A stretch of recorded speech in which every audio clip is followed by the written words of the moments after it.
Good morning, good afternoon, good evening, ladies and gentlemen, and welcome to this digital Central European FP&A Circle meeting. Today, we've got the pleasure to bring to you cash flow planning.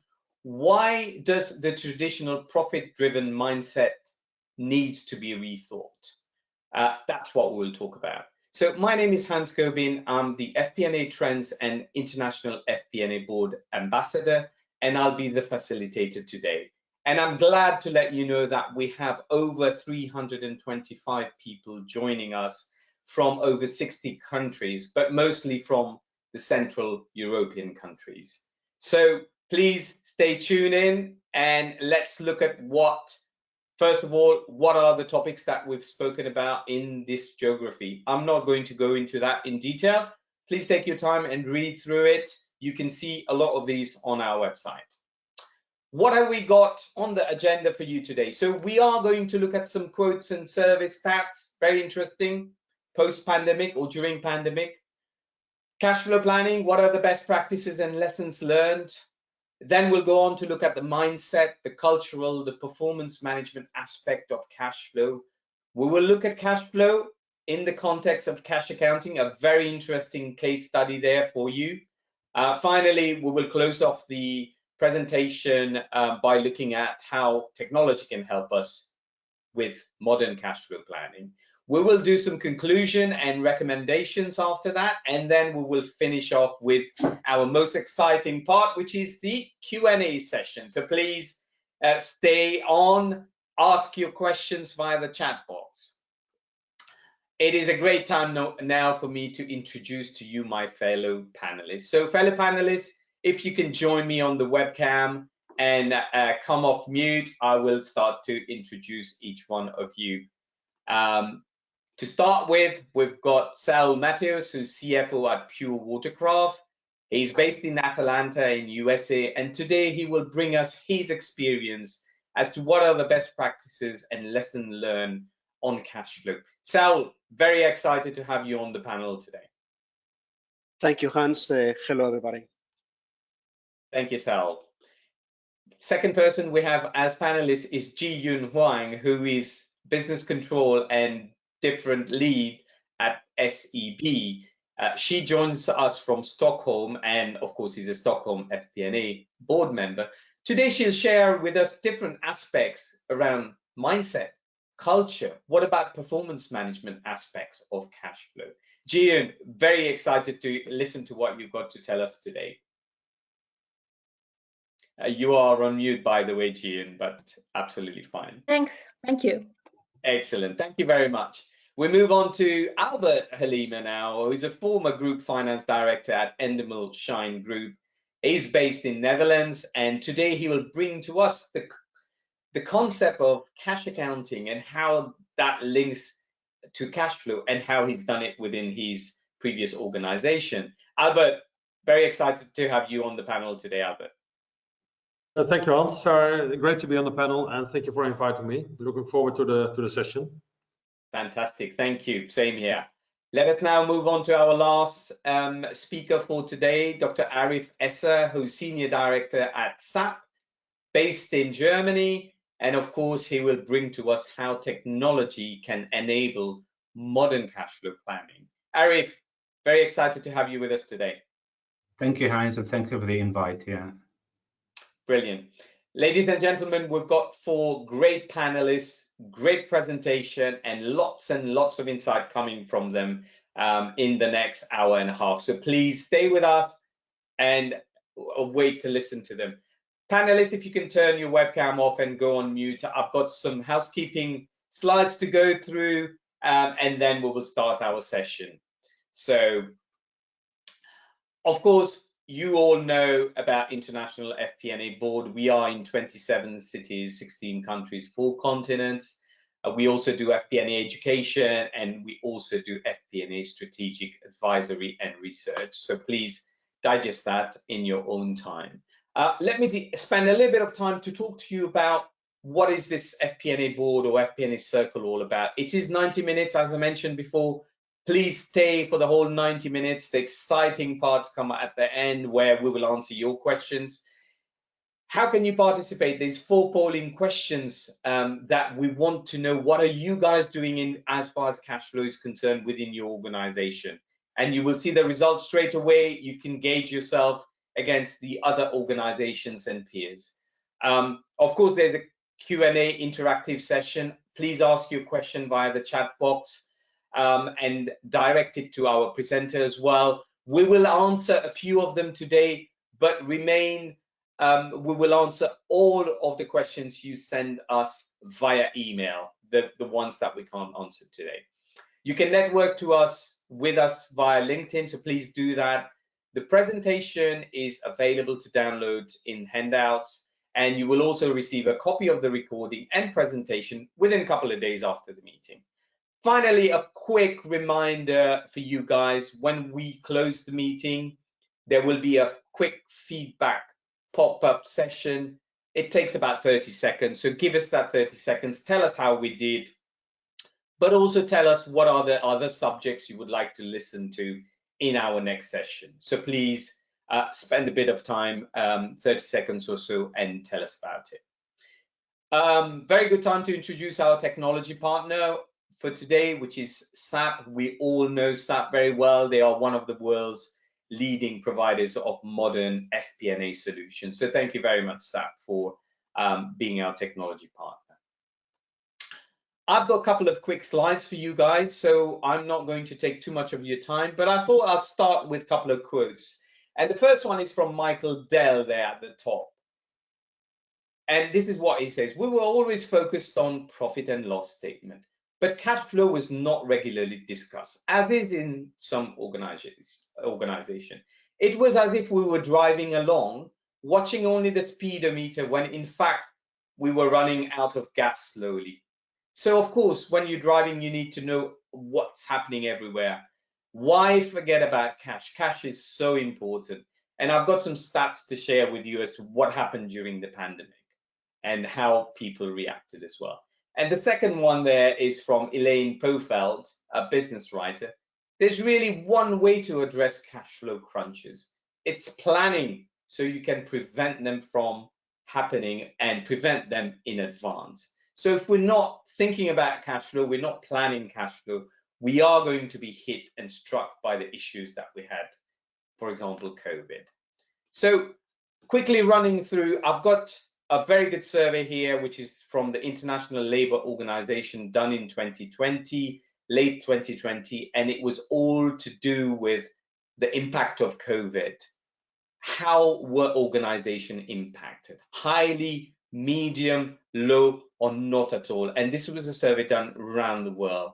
As you can see in the first graph on the left here, almost well over 50% of all organizations were highly impacted by the pandemic.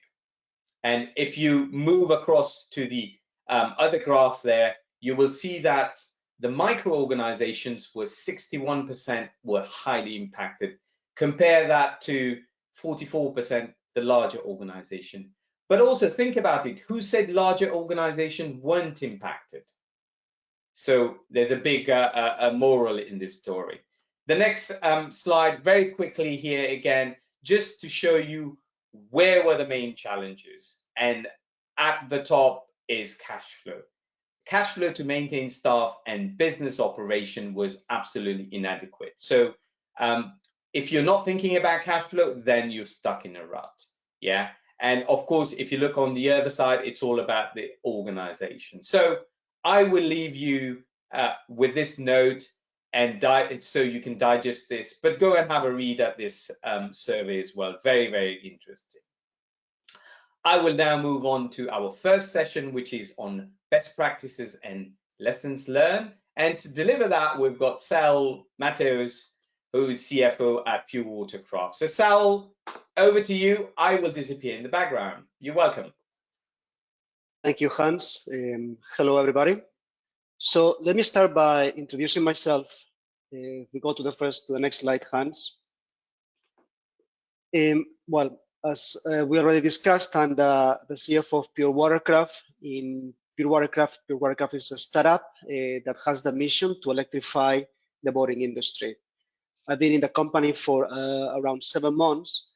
And before joining this startup, I had a relatively long career in large corporations. I was the CFO of marketing at the Coca-Cola company. I work in Expedia as the head of FP&A of Vigencia, which is its corporate travel division. And I also held multiple finance roles within GM. And my last one, I was the CFO of Chile and Peru, which is a $1 million business division. So what I'm going to do over the next few minutes is share with you my experience in cash flow planning, both in those large corporations, as well as my experience in the startups. To start with, let me talk about large corporations. And one common pattern across the companies that I've worked for is that those were relatively rich cash companies. And given that richness, honestly, cash flow was not the highest KPI, the top priority KPI that we were monitoring. Until suddenly, either because of an internal circumstance or an external circumstance, it became a top priority. I joined General Motors in 2008, right before the financial crisis. And obviously that had a huge impact in GM, eventually leading it to its bankruptcy, and cash flow became a top priority for us. More recently, in Coca-Cola during COVID impacted its operations significantly, since suddenly 50% of its revenue from the away from home channel disappeared, since hotels and restaurants were fully shut down. And in those circumstances, cash flow became a high priority, if not the highest priority for those companies. And honestly, when senior leadership came and asked, hey, what's happening in your division? Obviously, unfortunately, in finance, we were not well prepared to address those questions. Why was that the case? Obviously, our systems and processes were not adequate to answer those questions. Second, as those organizations are becoming more and more centralized, they are moving away from the concept of legal entity to the concept of managerial entities. In Coca-Cola, my P&L was the sum of more than 100 countries across the world, and obviously those countries are based on legal entities, but I was not looking at those legal entities. I was looking at the sum of those either in business divisions, groups, or corporate. The other reason is we have multiple functions looking over cash.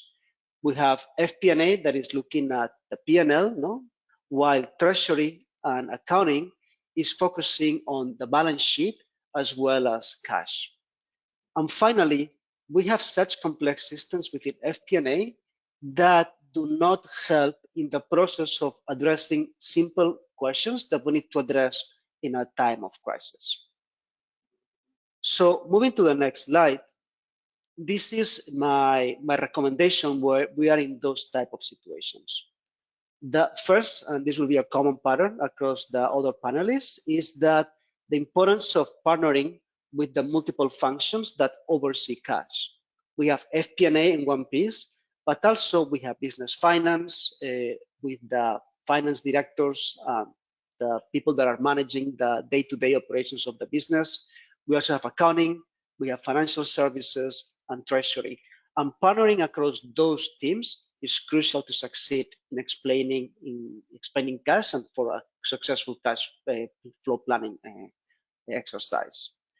The second piece is simplification. Look, processes in FP&A are extremely complicated, and we're relying more and more in technology. And when we need to explain things outside of those items that we are addressing with those systems and processes, we struggle. So in that case, my recommendation is move away from those, develop your own spreadsheet. Cash flow planning is not rocket science. And with the help of a few individuals across the organizations and functions, try to explain what are the critical questions that you are needing to address. The third piece is that, look, if we are 100% accurate compared to 99% or 98%, nobody's going to give you a badge of honor for being 100% versus 99%. In the end, what really matters is explaining and identifying what are the cash levers that impact your business and influence the organization to make the right decisions to actually improve your cash position. Finally, don't waste a crisis. Use a crisis as an opportunity to make changes, both in terms of making the right decisions in the company, let's say changing your payment terms, shutting down operations that are not profitable, but also to make the right decisions from a process perspective in a manner that you can explain your cash flow in an easier way in the future. Going to the next slide, I'd like to share a little bit about my experience in startups, which I think will be consistent with what I shared with you in the prior slides about large corporations. The first piece is that simple is better. In the many calls that I've had with investors, I've had a few questions that have consistently repeated in all of those calls. First is the concept of burn rate. What's your net cash outflow position on any given month? The second piece is what's your existing cash position? And obviously, once you marry the first one with the second piece, you can easily understand how many months you're gonna have until your next equity raise or until you become cash flow positive. So honestly, simple is better. Now, there's a few watch outs that are relevant in my opinion. The first one is working capital can be tricky. It's not the same to plan for a company when you are in the phase of developing, when you actually are producing and selling goods. And in my experience, not only in my current company, but in other companies, is that companies, startups tend to underestimate the impact of working capital, particularly in a situation such as what we are with long lead times with supply chains being disrupted.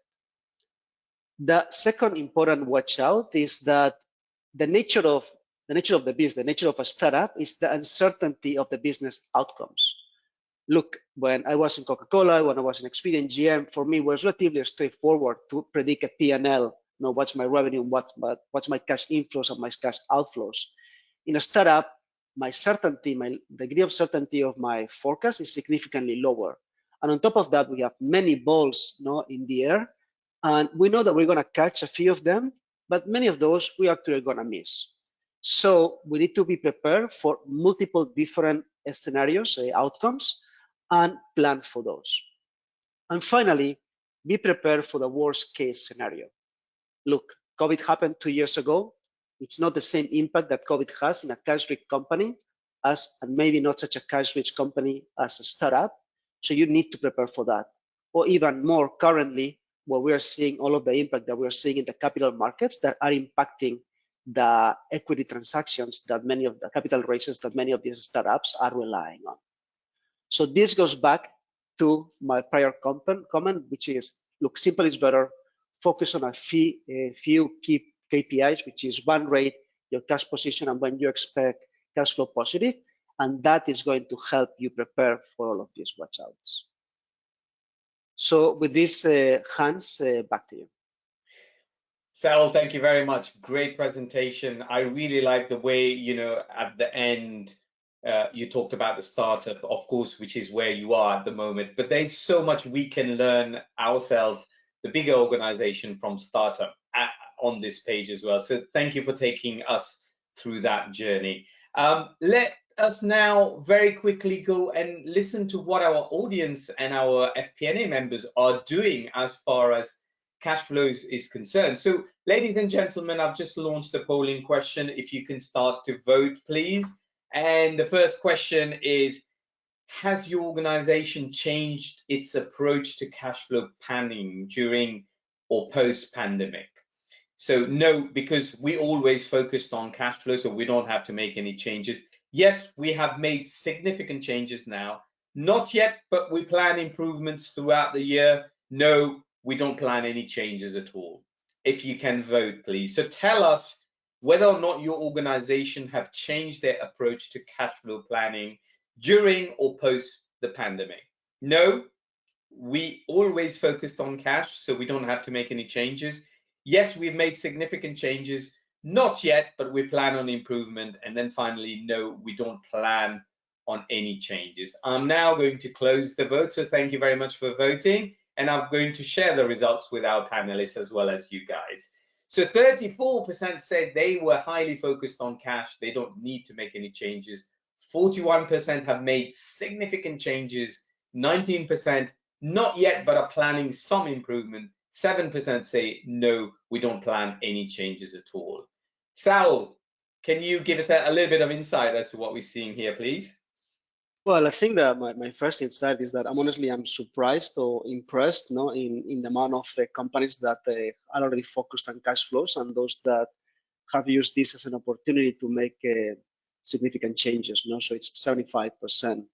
My question would be, no, and would be very interested to hear is as time passes, no, as COVID hopefully stays behind us, if those companies that have made significant changes, if they were going to continue having those. So that would be my key takeaway, but honestly, I'm positively impressed by the high percentage of companies that are focusing on cash flow after the pandemic. Absolutely fantastic. Yeah, you know, it's great to see that, you know, there's so much focus on cash flow here. So I will hide this, and then now we've got your question to the other panelists, which is, so panelists, if you can join me please as well whilst I read this question. How have you approached cash flow differently post the pandemic or during the pandemic? So this question comes from Saul, and I'm going to go to Ji-Yoon first. Ji-Yoon, what will your answer be? I would say the bank I work for has always had quite a conservative credit policy, and also with high focus on cash flow and so on. And of course, the pandemic has affected our part of the business because our clients are affected. That means increase the risk for credit loss in this segment. But the bank I work for is well capitalized, and we have changed the routines to maximize the crisis preparedness. And also there's a dedicated team who reviews the leading indicators showing how the global economy and the company performs every day. So strengthen the monitoring and control function. Thanks. Fantastic answer there. Despite the fact that you were already very much focused on cash flow, you still had lots of changes to do during and post-pandemic. So thank you very much for that. Albert, what will your answer be, Albert, to this question? Yeah, thanks, Hans. Yeah, my answer is indeed we have not changed our way we do cash flow forecasting. It was already an important topic, given the company was private equity owned and had a high leverage amount to deal with. So cash flow forecasting was already very important and also shared with our shareholders on a weekly basis, basically. Of course, for PE companies, back companies, cash is king. So they're always looking at on that. There's absolutely no moving away from that. So thank you, Albert. And finally, Arif, your answer, please. Yeah, my answer will be, and I'm completely with Saul, then we didn't waste the crisis. We didn't waste the 2008, we didn't waste recently. And indeed, the crisis gave us the opportunity to fine-tune and calibrate our solution for liquidity planning, helping to combine the three elements, what Saul said: system, data, collaboration, with simplification of the user experience. And that will be my answer. Do it simple, not for the sake of technology. Yeah, no, just fantastic. And I like the way that, you know, you went back to, yes, we didn't waste the crisis, we made the most of it, and then we ride on it and learn from it and improve is the key thing. So Sal, thank you for bringing that to the table, and already Arif has used that. Oh, well, I'm sure they've used it in all the crises before.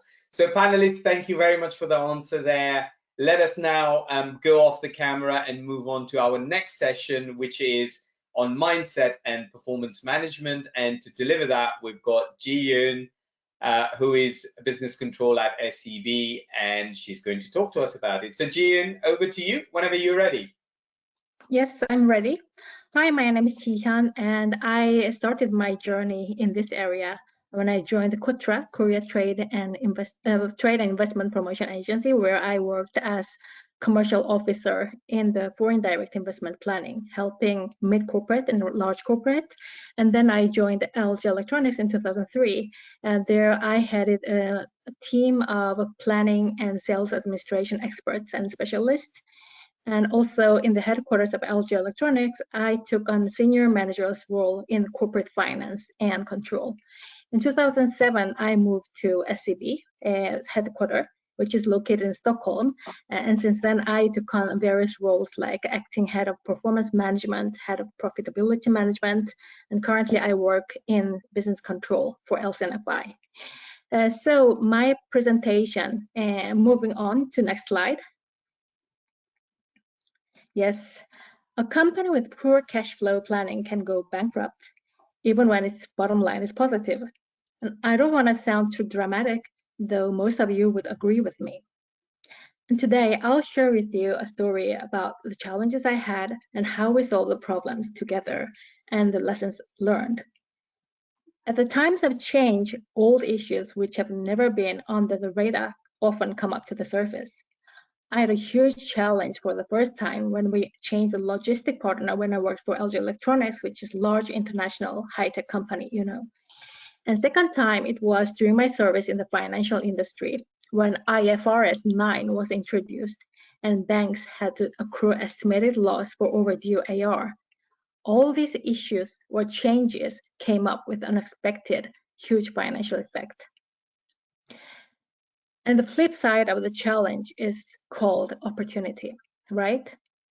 Cash flow analysis and forecast and the performance indicator reporting are a natural part of our work as FP&A team.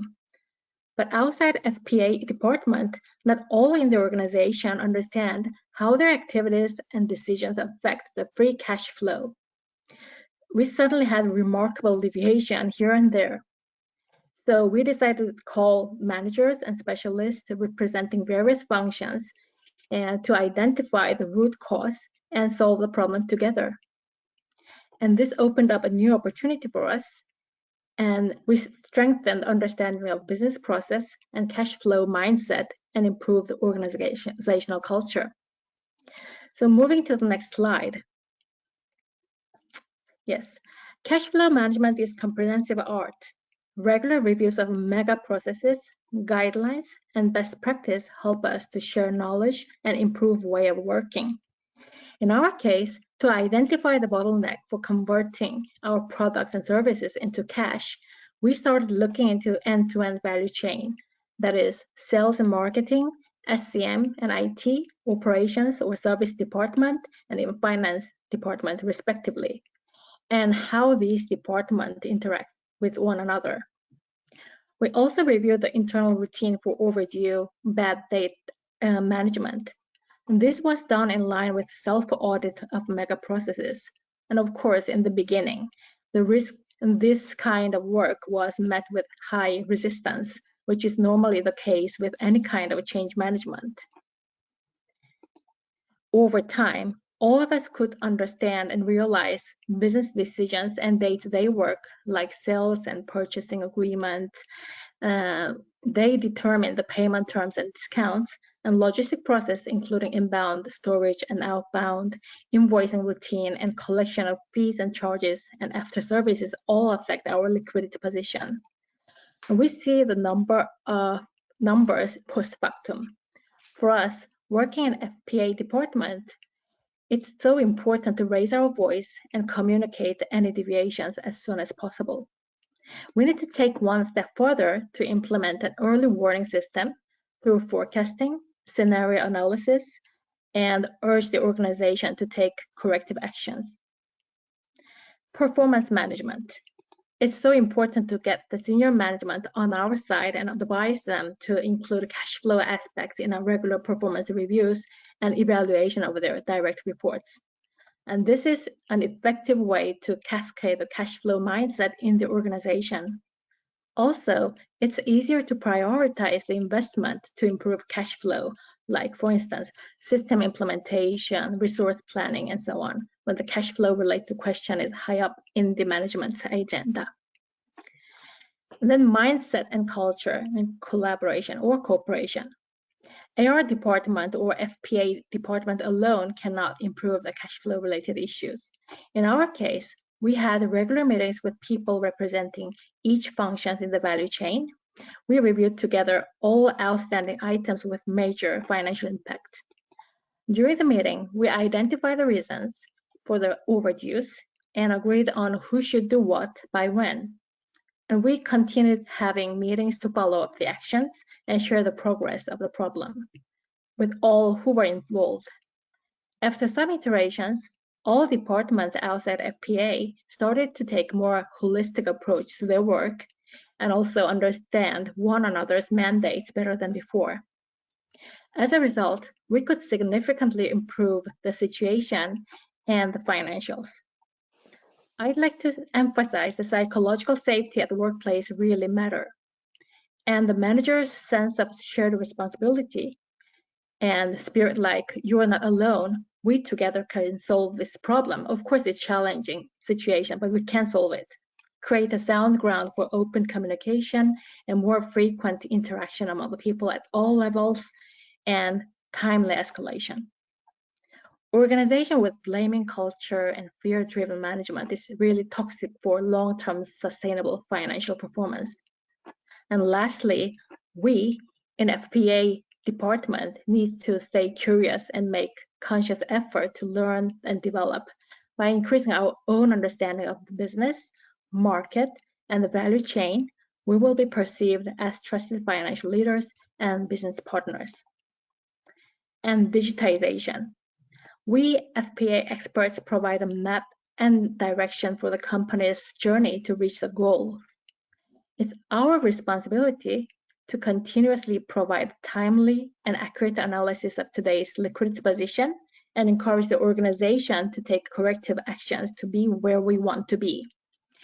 And a good system support can increase the accuracy and transparency. It also will make the reporting and monitoring process more efficient, which will make us save time and invest our time to more value-added work. So let's move on to the final slide. Yes, so to me, managing cash flow is like building a stronger tower that won't collapse in the times of crisis. Above all, underlying profit is fundamental to sound cash flow. Without this, no art of cash flow management will make a long and lasting miracle. And improve work process and business decisions, which affect cash flow, is important. And what you do in day-to-day work really can make a difference. And get the senior management on your side and bring cash flow aspect to performance management. Build a culture where people feel safe to escalate the issues and feel empowered to take immediate actions if needed. Finally, you can top up this tower with financial products like credit insurance, loans, leasing and factoring, debt and equity financing, cash flows, netting, you name it, the list will never end. But keep in mind, if you don't do your homework earlier on, you will need to pay a higher cost for any external help later on. Thank you for being with me and for your attention. Hans. June, thank you very much. Fantastic presentation, and especially talking about the culture and the mindset, but also bringing together, how performance management is key in cash flow management as well. Thank you for that. Let me now just quickly move on to listen to our audience and how much time they are devoting in cash flow planning cycle. So how much time do you devote to cash flow planning in your cycle, ladies and gentlemen? If you can vote, please. 0 to 5%, 5 to 15%, 15 to 25%, more than 25%. If you can vote, please. So how much time do you devote to cash flow planning in your planning cycle? Is it 0 to 5%? Is it 5 to 15%? Is it 15 to 25%? Or is it 15%? Sorry, more than 25%. I'll give you a few more seconds to vote. How much time do we all devote to cash flow planning? I'm now going to close the vote. Thank you very much for voting. There we are, and I'm going to share the results. So 24% have said 0 to 5%. 36% have said 5 to 15, 27, 15 to 25, 13% have said more than 25%. Jiyun, any insight from you on this? It's very interesting, and Yes, cash flow planning is so important, and I can see from the statistics that it's getting more and more important, and more organizations are paying attention, not only to P&L perspective, but also cash flow planning. Yeah, no, absolutely. If you can see the second line from 36%, 27% spending, 15 to 25%, 13% spending more than 25%, really, really encouraging. So thank you very much for voting, ladies and gentlemen. Let me now hide this and let us go to our question from Ji-Yoon to the other panelists. So panelists, if you can join me, please. Is cash flow just a finance exercise within your organization, or does it prevail in all business unit within your organization? Saul, can I come to you first, please? Yeah, of course. Well, I don't have business units today, but let me put it this way. Cash flow planning, it's significantly more important than P&L planning, and it's something that obviously as a startup, it prevails significantly. Speaking of prior organizations, I could say that no, that cash flow planning did not prevail in most of them. Thank you very much. Albert? Yeah, I agree to that. Cash flow planning is far more than only a finance exercise. It's happened in the background. Also, previous companies, I was heavily involved in cash flow forecasting. And as an example, we tried to bring in HR, and they said, no, we do high conceptual strategic work. Cash for us is so detailed and not important until you explain to them what the impact is on the company, and then they decide to, okay, we need to participate. And so then we brought in all the departments and all the teams, and then it brings also the company together from that perspective, and it's a good thing to do that. Absolutely, thank you for that. And finally, Arif? I think I can always resonate what Judith said, that you will never work alone if you would like to do cash flow analysis, because not in silos. And I was happy to see Saul brought the aspect of working capital, and I will talk about that later on. But working capital usually in the past has been in the area of procurement, and now is moving in the focus of the cash planning. So I'm completely with you. It's not the silos, but rather than cross-organization topics. Absolutely, and I like what you've done there. Again, Arif, you will never work on alone. Absolutely, and it's not going to work if you work alone anyway. So right hand doesn't know what left hand is doing, as we always say. So, ladies and gentlemen, thank you very much for your answers there, and Ji-Yoon, thank you very much for a great presentation. Just before we move on, just quickly remind the audience, please send us your questions. We've already got quite a lot of questions. Direct them to whichever presenter you want them to be answered as well. We will answer some of them today. The rest will be coming to yourself via email. So let us turn our webcam off now and move on to our next presentation, which is coming from Albert Halima, former Group Finance Director at Endemol Shine. And today he will share with us cash flow and cash accounting. Over to you, Albert, whenever you're ready. Yep. Okay, Hans, yeah, thank you very much. Welcome, everybody. Yeah, my name is Albert Halima. My last role was Finance Director at Endemol Shine, which is a TV production company. But I just started to count 9 different sectors and 9 different companies. So from that perspective, I've seen all kinds of different types of industries with different margins and cash flow issues. If I move to the first slide, Hans, then I think we're moving into a real-time economy that has an impact on ourselves as well as finance teams. So the question I think we need to answer ourselves is: the traditional cycle still sufficient to manage a company from a financial perspective? The current system setup, is that capable of reacting to this new demands? And also, how can we as a team, as a person, move into the real-time environments, which is coming towards us very quickly? The next slide is on a small thing I picked up from a PE working paper. If you're on the desert island and you're on your own, you are allowed to pick one statement. What would you pick? Now, the answer from a private equity company say, I simply take the cash flow statement. That gives me a clear picture of the company without disturbing non-cash items. So that is how PE looks at cash flow planning. And another point on the next slide is if you have a look at the balance sheet, you can only select 2 items. Which 2 would you select? Same thing, you would look at cash and equity. Equity will give you a sign of profitability. cash will give you a sign of the cash conversion, and the two combined will give you the overall picture. Looking at Endemol, which is on the next slide, when I joined in 2016, what did I find? I found a scattered and outdated system landscape, and there was no real money to invest in big systems updates or new systems, given the private equity situation and the highly leveraged situation at Endemol. So we had to find a solution for the issues we were facing. As I said, Endemol is a TV production company, 700 projects a year, and investments go ahead of any revenue. So EBITDA is a derivative. If I tell a company in September, you need to do better, your EBITDA is too low, they say, I have news for you, my EBITDA is already fixed for the year, but because my investments are already ongoing, I've made my investments already. So you need to focus on investments and cash flow planning far more than other types of companies I work for, where EBITDA monitoring was good enough. But cash flow forecasting was for Endemol Shine much better and brought you more ahead of the curve than EBITDA did. So our solution was, given that we were not able to invest in systems, let's look at what we have available. Those were local production planning tools. We introduced a cash flow planning more linked to those projects and the link to the production planning tools.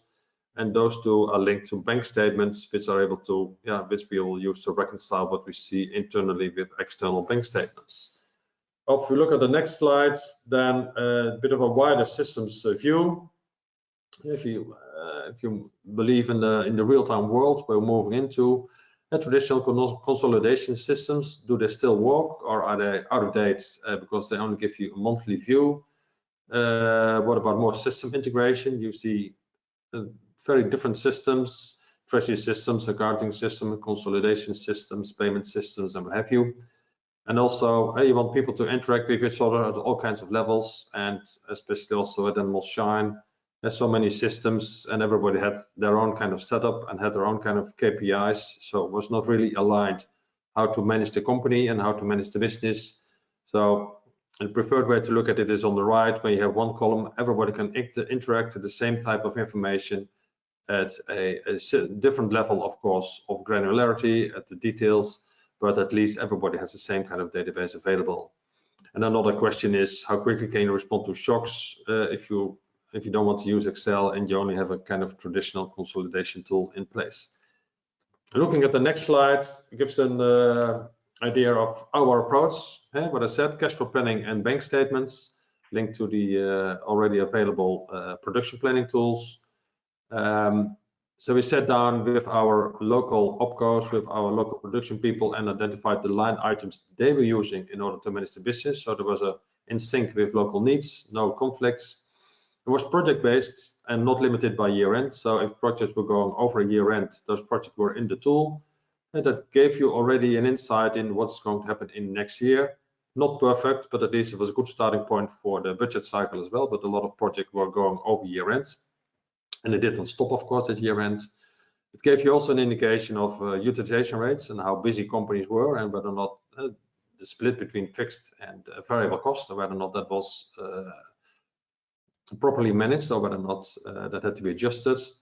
And EBITDA also, given that it was a derivative from the cash flow planning tool, we were able to, with some kind of parameters, we're able to forecast what EBITDA was going to be. That was the internal discussion. Externally, we discussed it with banks. Two things. Banks nowadays have introduced the concept of virtual bank accounts, which means you can give every project its own virtual bank account.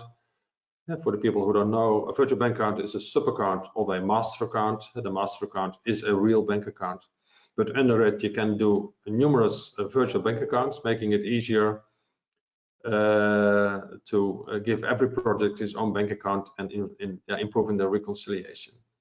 The items we used in the cash flow planning internally, we're exporting that to the bank as well. And banks are trying to find added value as well, so that we are able to reconcile very quickly that if you do a payment, it has a specific category, and that category was on the bank statement as well. So you're going to reconcile that, so you can see your cash flow planning moving into actual numbers.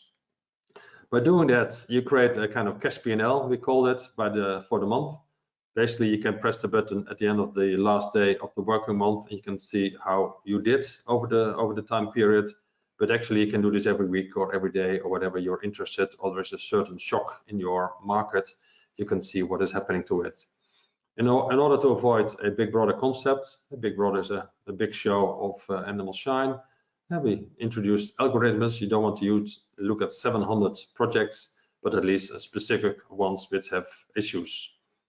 And at the end, of course, you reconcile your accounting P&L with your cash P&L.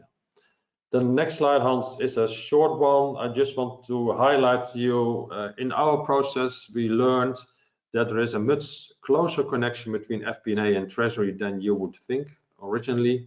I think traditionally there's a close link between FP&A and accounting, but in our case, we came to the conclusion that the link between treasury and FP&A is maybe much closer business-wise, and accounting team is more the kind of the technical guys knowing all the external reporting regulations and IFRS issues and so on.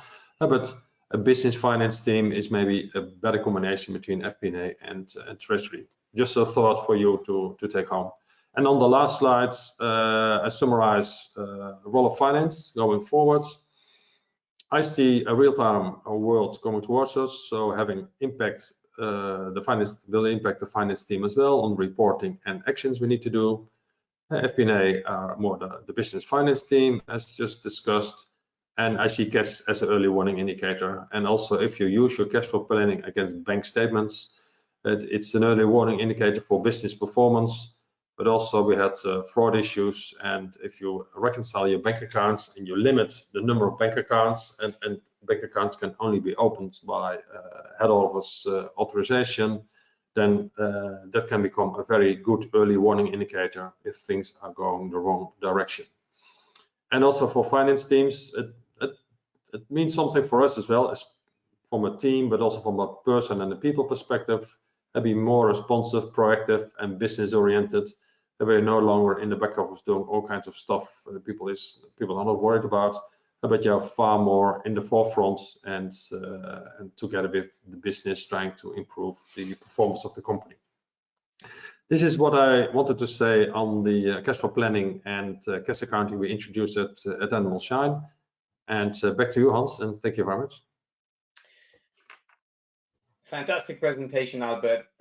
Thank you for taking us through your journey on cash accounting and cash P&L. It is so enriching to see how larger organizations are adopting these policy and working through on a cash P&L, and that's real time as well, which is fantastic. So thank you very, very much for sharing your journey with us. Let us now ask our audience as to how are they who's involved in cash flow planning within their organization. That'll be interesting, isn't it? We do not plan for cash flow.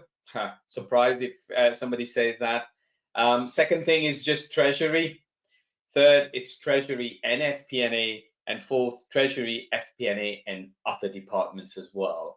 So if you can vote, please, that would be excellent. So who is involved in cash flow planning within your organization, please? Is it that you don't plan for cash flow at all? B, just treasury. C, treasury and FP&A. And then you have D as treasury, FP&A, and that will be excellent. I will now close the poll and I will share it with our members. So 2% say we do not plan cash flow at all. 16% just treasury, 49% treasury and FP&A, and 33% treasury, FP&A, and other departments. Albert, any insight from you here on this? Yeah, two things, Hans. I think it's very happy to see that at least treasury and FP&A are doing half of the work, which is, I think, good, and that links to what we saw as well, that treasury and FP&A need to work together in terms of on cash flow forecasting. The other point is that I see other departments are involved as well, but I think that percentage can be higher going forward, and that's maybe also a learning curve we're on at the moment, I think. But what we discovered as well, that cash, if you start to introduce cash thinking into the organization, then all the departments will be more and more involved in cash flow planning as well. Yeah, no, absolutely spot on there.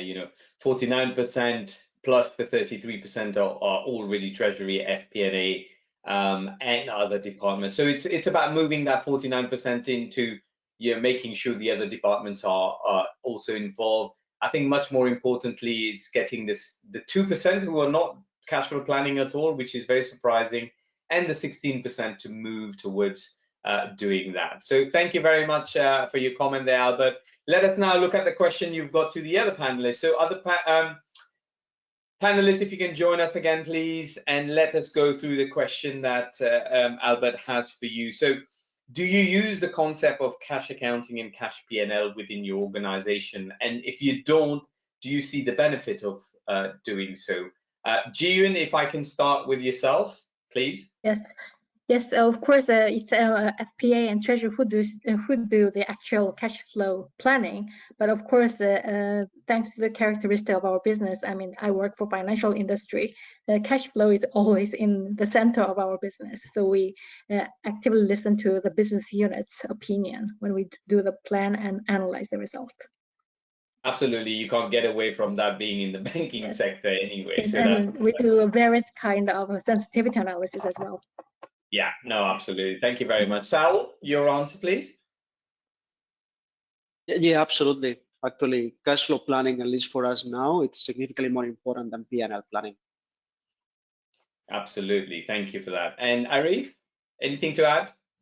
I think the most important task which has been asked in the last couple of years during and before the crisis is how the system could help the end user to have the insight to get the information to make a right decision. That's why cash accounting and P&L absolutely on the top agenda of any discussion what we had recently with the client. Yeah. Absolutely. Well, thank you very much for your insight on this question, ladies and gentlemen. Let us now move on to our next session. So if you can go off the cam, and we will introduce now our final session, which is coming from yourself, Arif. And Arif will talk to us about how modern technology enables cash flow planning. So over to you, Arif, whenever you're ready. Yeah, thank you, Hans. Thank you very much, and thank you for the invite. As I say, I'm solution manager within the SAP since a couple of years, and then I'm responsible globally for treasury and working capital solution. That's why I'm happy to share with you what has been discussed with many clients like you. If you go for the next slide, there you can see. And when I listen to the co-speaker and all of them, they highlighted exactly what I stated here. So the most important thing, if you plan cash, if you have a cash planning plan in your organization, you have to have the right reporting first. Because if you have the right reporting, you have the right data, then you can make the right decision. So that's the first. The second, when I will listen to the co-speaker again, all of them, they are highlighted and stated again the real-time aspect. And the friction-free, no silos, across organization, different data to be connected to each other. Albert was talking about heterogeneous system landscape. You have to manage the end-to-end process in order to have accurate cash and liquidity planning. And that can only be done if you have integrated solution. So Excel will not help.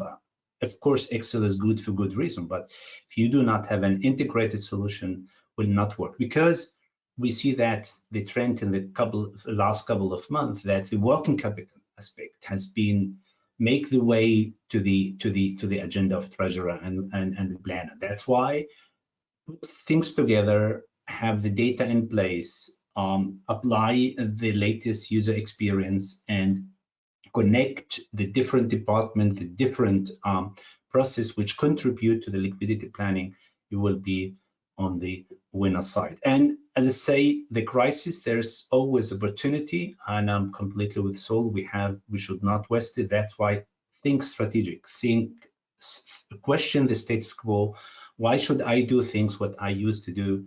Questioning, if you question something, you learn If you learn, you will improve the process. And that's why I would like to highlight with you with the next slide. You can see how such process can look like. And when we listen to the panelists, you see that all of them, they are looking for cash planning and liquidity planning from a different perspective. They are different source of information, a different source of flows, which are, at the end of the day, they're contributing to the treasury. Mean from order to cash, procure to be on top of that, the working capital, all of them, they are contributing to the cash events. And if you have a cash event, then you have the instance forecasting, you have the real-time banking, you have the automated execution, and you can analyze and you be compliant according whatever. Be accounting perspective, IFRS 9, P legal perspective, as we can see in North America for FPAR reporting, if it's come to the balances. So those are the merger process what we see. So if you manage the order to cash and procure to pay, then you will be in the position to manage your cash. If you manage your cash, you can manage your liquidity, and if you manage your liquidity forecast, you can manage your long-term liquidity planning. And if you see in the next slide how things within the so-called cash management, SAP cash management happen. First of all these things what we discussed before are based on 3 building blocks. First of all, collaboration and integration. That's most important. Cross teams collaboration, integration of the different data. If it's happened, then you will have a single source of truth in real time. So only that help you to have a short-term cash planning, middle and long-term cash planning. And what we see on the last couple of weeks, the perspective of the predictive view of your cash planning, mean you need simulation, you need what if analysis. If you need to predict something like what will happen to the oil price or a commodity price if I move from right to the left. So everything which the system could help you to predict on top of those data which you plan during your order to cash and procure will help you to have a precise cash forecast and cash planning. And recently we see the receivable financing, supply chain financing is adding another dimension to the long-term planning horizon. So from the cash position, what Albert telling us, the bank relationship is important, because there you have to understand how the bank statements are coming in your system. You generate your cash position, you start to do cash forecast based on account payable, account receivable, and payroll as example, and then based on sales figure and budget, you go for the planning, and at the end of the day, you do simulation, and once this things is happened, then you can decide either I go for external financing or I will finance my my sales by applying any of these working capital tools. And if we go to the next one, the next slide, you will see that is the 3 takeaway. If I will be a new position, I will think first of all, if there is a system which used to offer me a good solution, there should be first of all frictionless, less manual. The less manual, the more precision you do.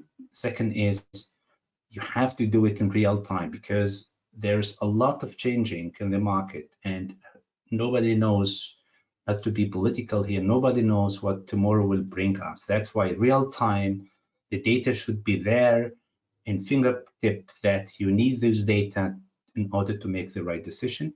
And as Saul mentioned, don't go for technology because of sake of technology, but rather simplification. Make it simple for the end user, just to use the system only if it's needed.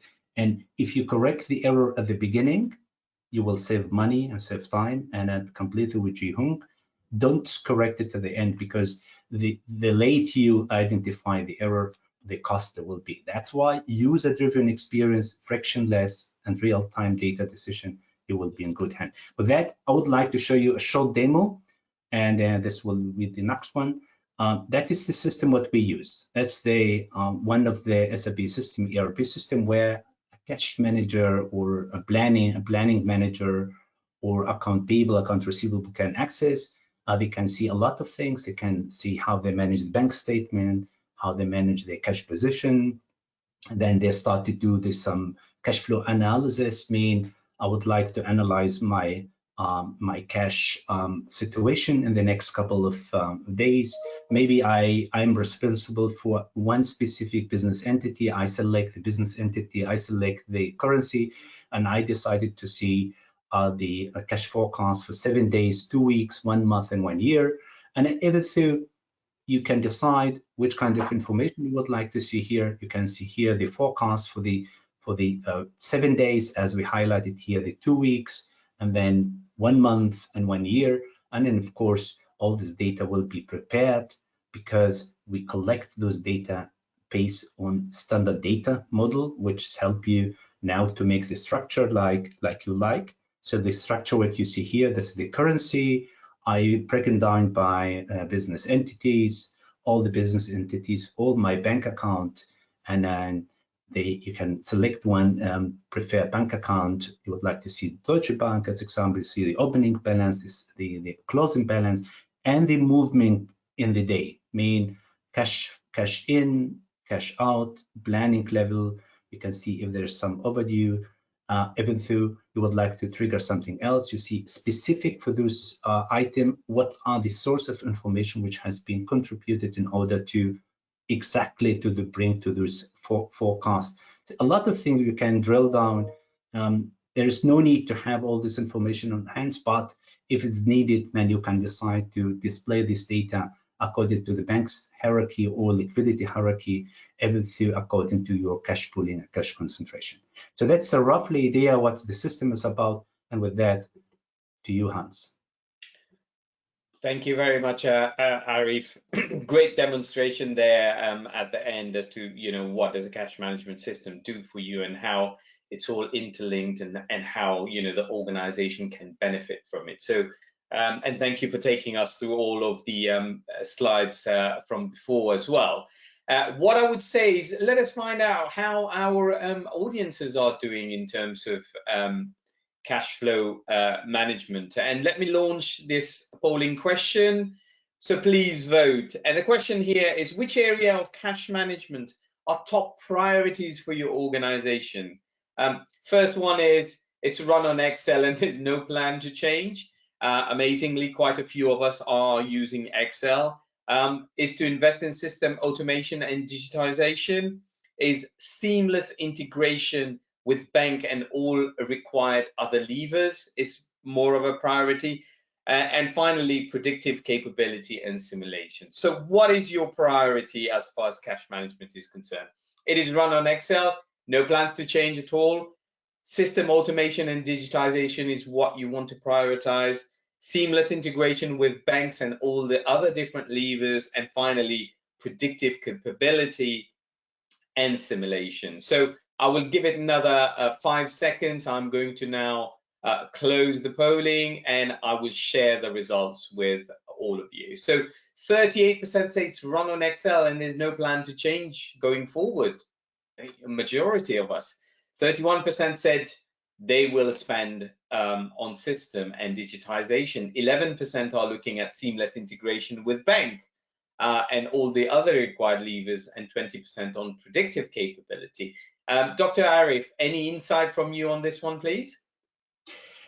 I think to be honest, I'm not that surprised with 38% because if the client they're doing right, they extract the data from the system and then they manage all of the extracted data in Excel. It could be that's what they meant by, because you cannot do planning on the Excel only because there are regulation and a lot of things. But with interesting enough to see 31% and the predictive. So if you can add it, if you add both of them, indeed, I'm not surprised, because we see that many clients still use Excel, but they upload the data from the ERP. They are prepared already in a way to be handily managed in Excel, but with sanction, with all things around cybercrime, I doubt that Excel for the long term will be the winner side. Yeah, no, absolutely. Only purely Excel. Yeah. Yeah, no, absolutely spot on. Thank you very much for that insight, Dr. Arif. Ladies and gentlemen, please keep sending your question. We've got lots of questions, and shortly we will be going to the very exciting Q&A session. So let me hide this now and let us now move to the question from Dr. Arif to the other panelists. So panelists, if you can join me, please.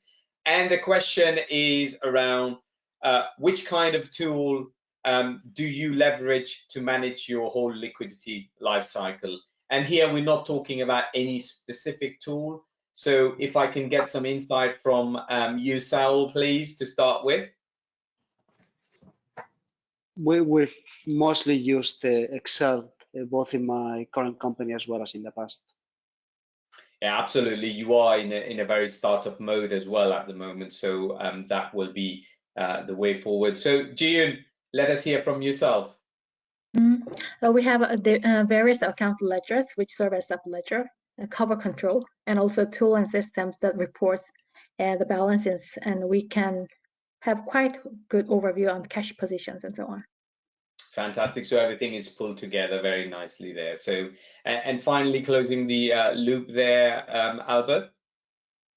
Yeah, our tool is some companies start in Excel or start in a TMS, Treasury Management System, because our focus was also not only on digitization, but also linking it to the bank statements. So that's why we decided to move it from a kind of consolidation tool to a TMS, giving us the bank statements on a daily basis. Thank you very much, Albert. Three very different ways of managing, cash flow and liquidity life cycle. But of course, the focus is on managing it and whatever is the best way. Dr. Arif, any closing statement before we move on to our next part of the?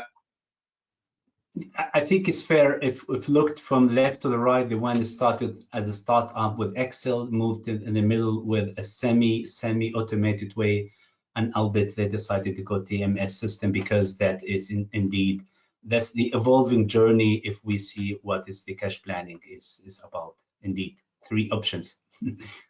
Absolutely spot on there.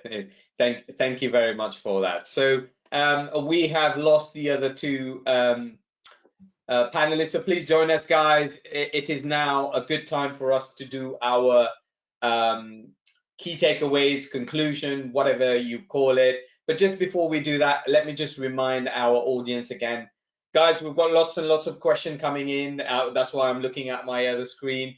Please keep sending them through. We will try and attempt to answer some of them today. The rest will be answered to you directly via email. So do not hesitate. Right till the end of the presentation, you can keep sending your questions. So it is time for conclusion now. We've heard from our four fantastic panelists on their different views and different ways they do cash flow planning and the importance of cash flow planning. Let us hear of one or two conclusions from each one of them. If I may start from you, Sal. Excellent, thank you, Hans. I would say that there's three takeaways from my side.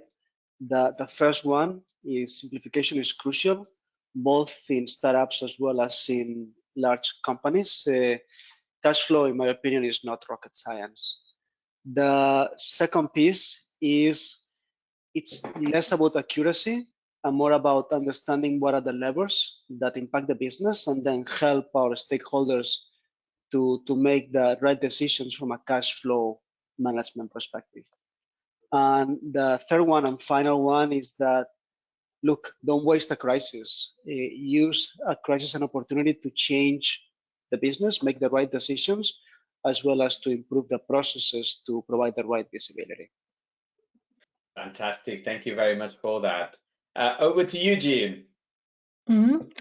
For me, it's very important to identify those factors in the business process which have positive impact on real cash flow, because numbers are the summary of all the activities that already have happened, right?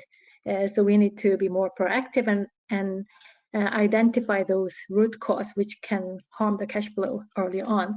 And second one is to include the cash flow aspect in performance management. Fantastic. Thank you very much for that.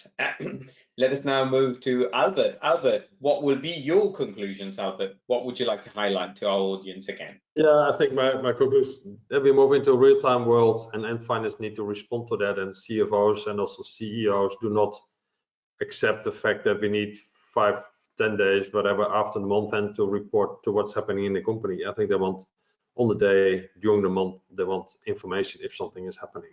So we're moving more to a real-time world, and we need to respond to that.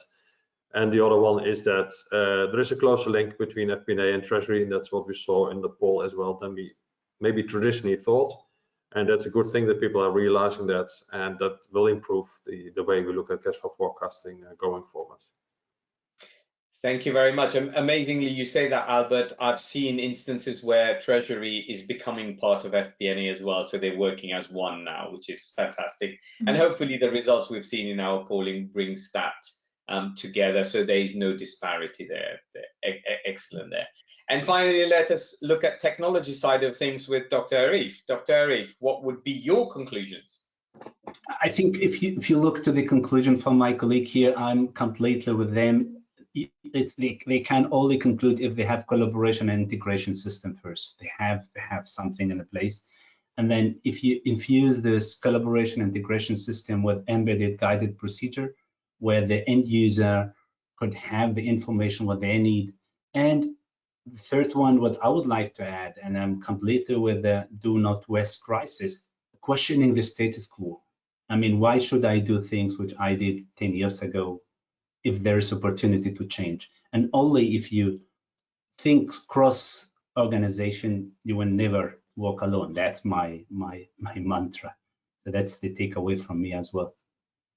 Fantastic. Of course, behind every crisis, there's plenty of opportunities, which is what a lot of organizations have gone on to do during the pandemic. And Sal, you've taken us through a few examples there when you were talking about treat the crisis as an opportunity, go and look at different ways of doing things as well as anything else. So guys, thank you very much for that. Please stay on the webcam. We are now going to go into our Q&A session. So let me remind you guys again, please keep sending your question. We will answer whatever we can right now on the platform. The rest will come to yourself directly on email from our panelists themselves. So let us move on to our Q&A session.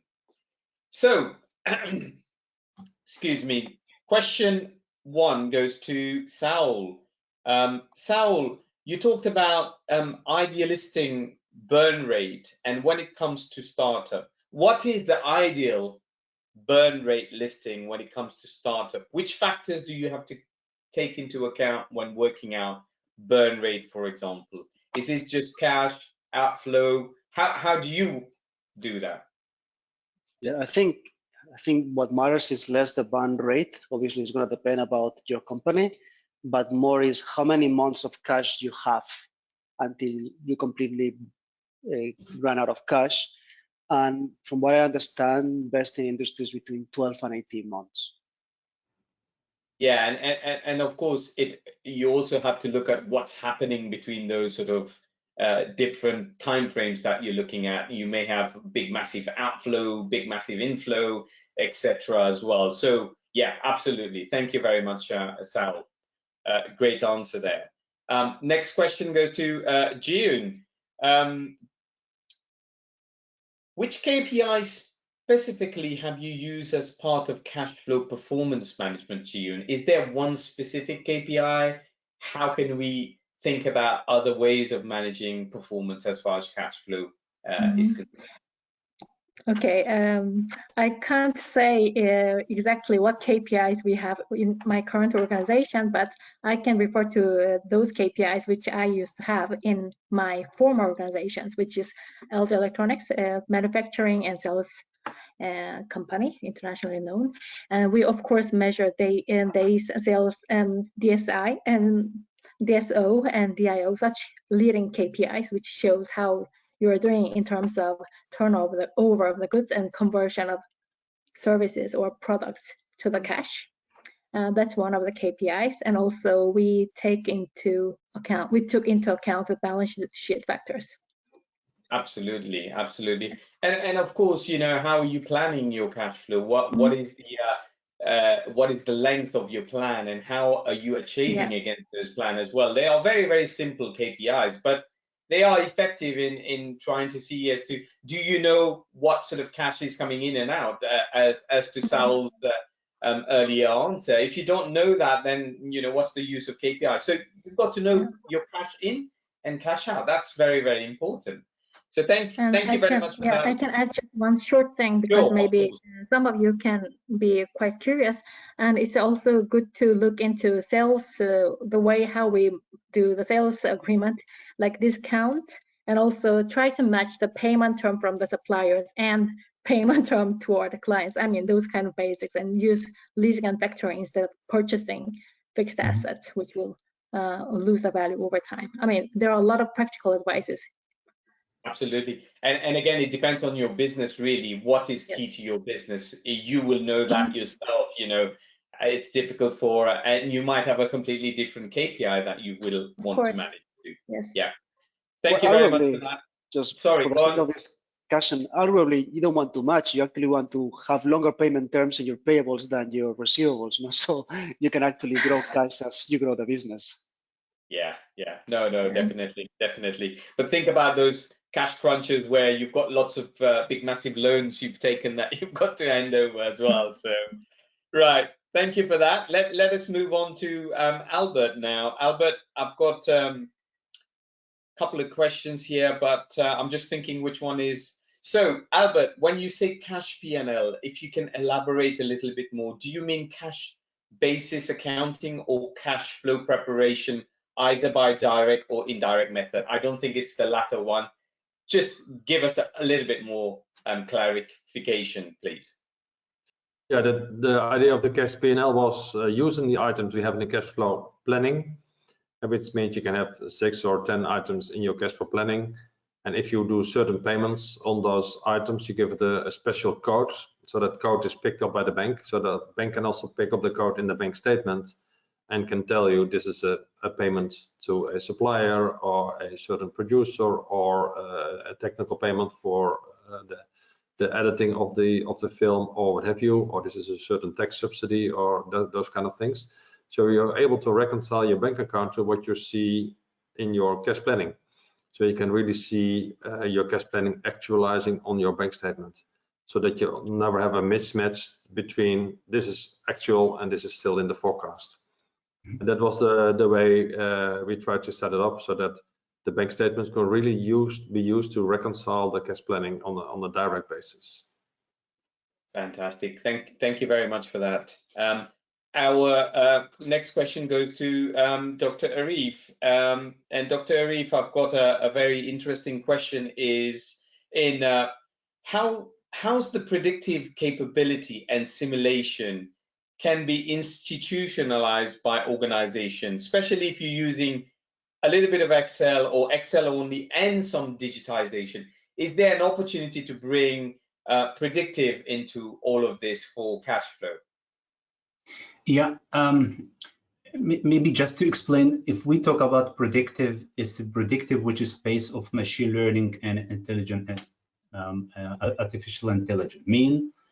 We analyze the data in the system regardless of the data reside in Excel, in database table, reside in any emails and any PDF, whatever.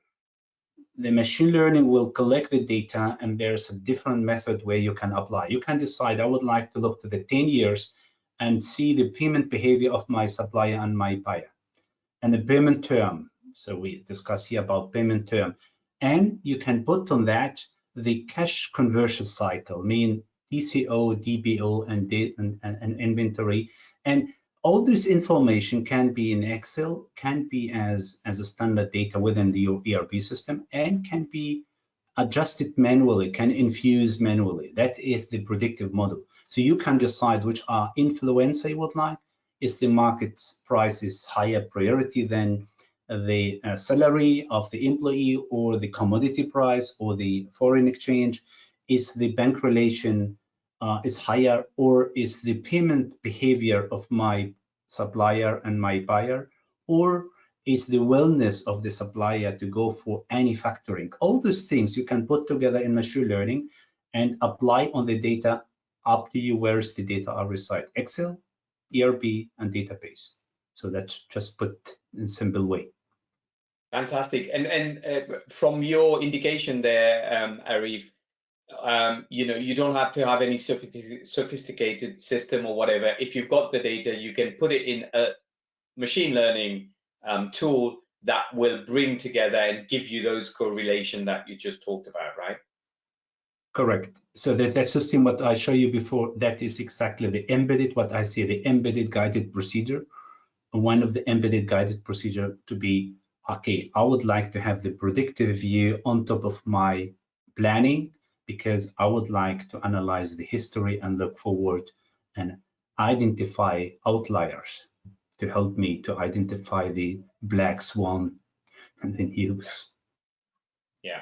And of course, once you've identified those correlations, you can go and make decision based on that. So, Eric, thank you very much. Very, very interesting question. Anyway, we are now going to go to our second round of quick questions and answer. And I'll start with you, Saul.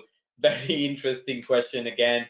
And amazingly, we saw that some of our members are not doing cash flow at all. And I've got this, do you have any hints about cash flow planning? In my organization, my current organization only uses balance sheet and P&L. And you talked about simplification there, so maybe a few hints as to how do you go about setting up cash flow reporting and planning? Well, I think if that organization is already reporting balance sheet, then they're well ahead than many other companies, because in the end you already have two of the critical financial statements, so it's relatively straightforward to do the third one, no? So that will be my key takeaway. Yeah, no, fantastic. Of course, it's about thinking about some of the stuff you talked about on your startup sort of scenarios, to think about cash. What cash do you need? What cash do you have? What are you going to use it for? How long is it going to last?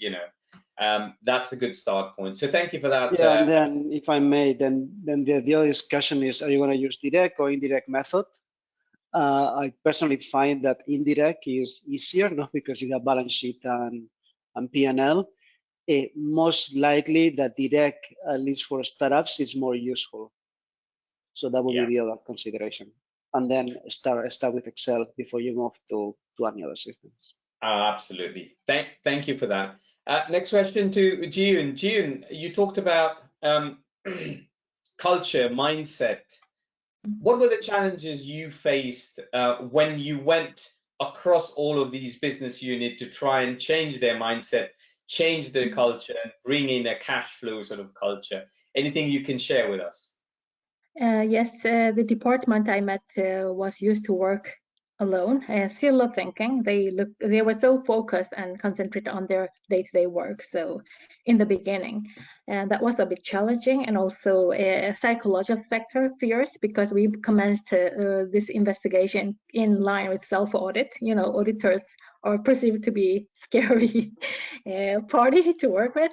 So that was challenging, and cooperation. But when they started to see the benefit of this work, then they started to open up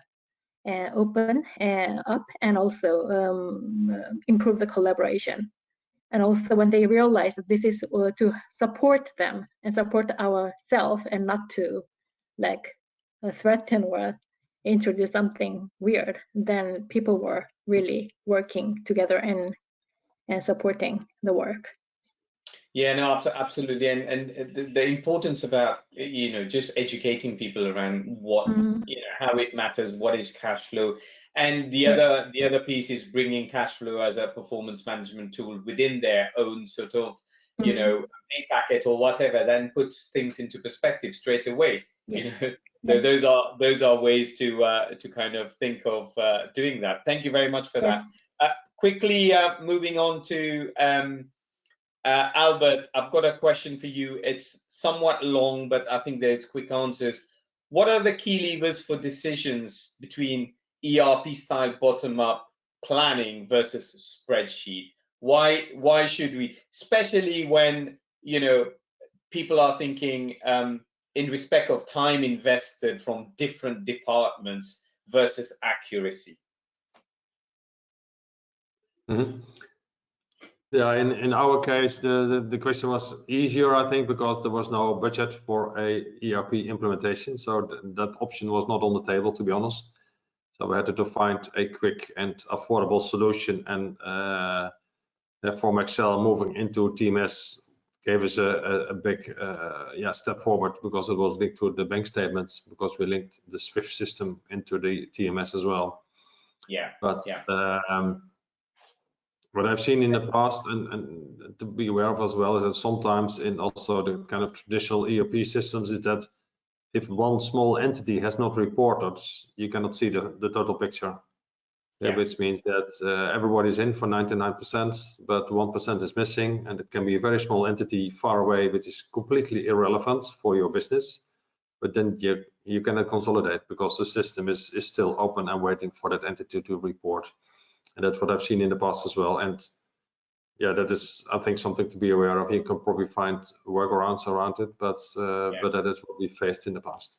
Yeah, no, I think the my sort of takeaway is that even though we're talking about, you know, having big system and implementing a lot of time, people's time, etc., but if the system is integrated in itself, you know, you do spend a lot of time putting the system together and everything else. Once it's done, there's not a lot of time involved for people to do things and pulling things together, because everything is real time anyway. So, but of course, you know, everything is real time. You don't have to go back to Excel and start to manipulate things.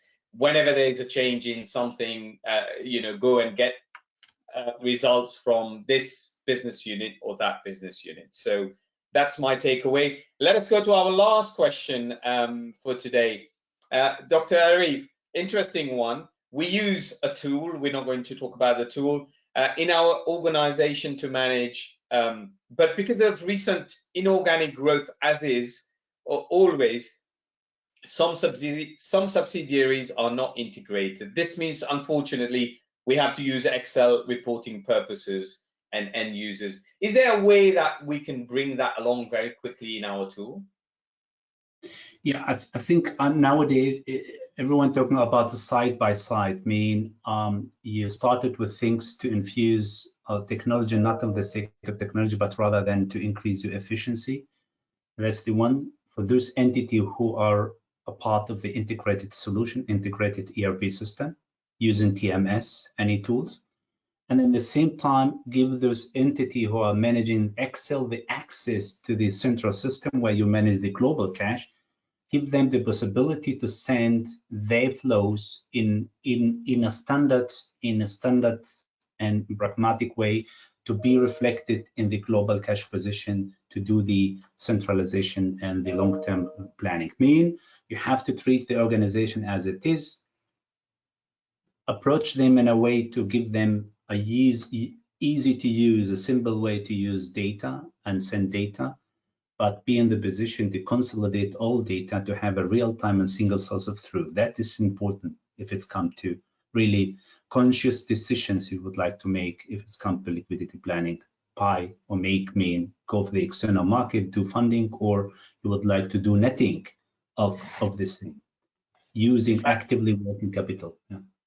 Fantastic answer. Of course, straight to the point there. It is available. There's lots of things we guys can do to just make sure we give the other entities that opportunity to link up to the solution. So thank you very much, panelists, for all your answers.